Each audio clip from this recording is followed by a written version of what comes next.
My name is Mark Criddle. I've been serving on the RNLI since 1988, so it's 30 years just gone.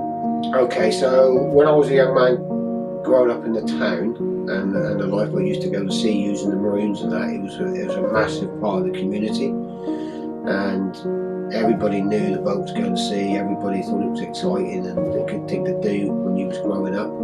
And my uncle and a few of my friends and all that were fishermen, and I was a fisherman when I left school. And when I became shoreside, it was easier for me to volunteer and give the time. So it was just something that we wanted to do within the community, because it was just a big part growing up. Really, it was great. I mean, going out, you know, and helping people and being to achieve rescues and that, and see a difference to somebody's life that you can make, and just generally getting people in out of the way. It's not very nice when you broke down at sea, even if it's a simple job. You don't really want to be out there, so especially when it gets dark and stuff. So it's always nice just to be able to bring a bit of comfort to people, get them back in, and then it just leaves you with a good feeling, really. The Ice Prince job was back in 2008. That was one of those jobs that probably, if you're lucky, one of those kind of real big jobs come up in your career. So, you know, there've been lots of coxswains before me that have done really big jobs, but you don't get as many as people think. So that occasionally you get the real one that's going to test you and the crew and the boat and everything else. So, and that was kind of my one, really. And I hadn't been the coxswain that long, and I was quite fortunate to have a really big job that kind of you don't want to happen, but you do.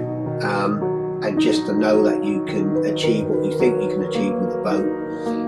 So we went out in a pretty poor night, in sort of storm force winds, big seas, darkness, cold January, and realistically just to stand by a ship that was listing over was in danger of capsizing.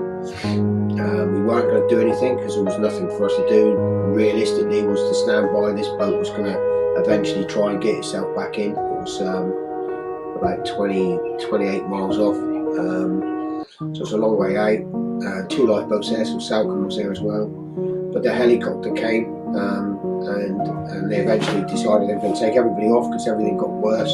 So things started to stop, and the generator started to stopped working, the lights went out, so everything was getting really bad. And so the helicopter took off 12, and he couldn't carry any more because of the weather conditions and stuff for him, and we couldn't afford to leave anyone else on there for the helicopter to come back because they were too worried it was going to capsize. And so then we went alongside and took the other 8 off. Just over an hour it took us to get 8 people off, with lots of approaches to the boat to try and get them off.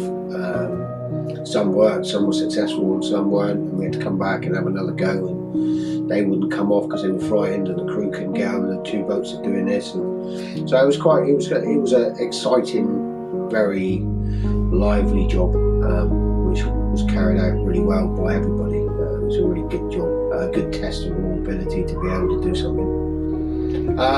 I've never questioned my job and what I'm doing. No, not at all. It's not really a job. It's a bit of a way of life, really. It's just something that I do. I'm not going to stay doing it forever. Because I do want to do other things. But certainly I don't question what I do now. I love what I do. My name is Carol Pearson, and I've been a volunteer with Torbay Lifeboat for about 6 years. We moved to the area and I'd retired from work, so I thought I'd like to do something for the community, and just started as a volunteer with a lifeboat, and then it was suggested I do this job as visits officer.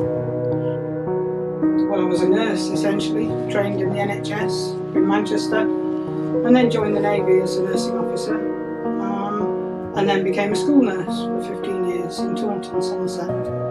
So when I retired by the sea, it was a nice change.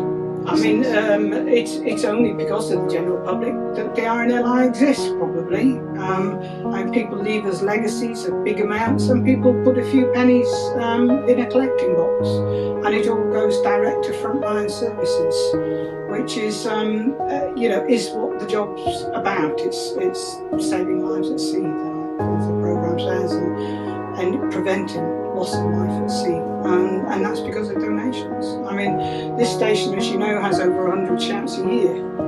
It's a busy station, and it costs a lot to run.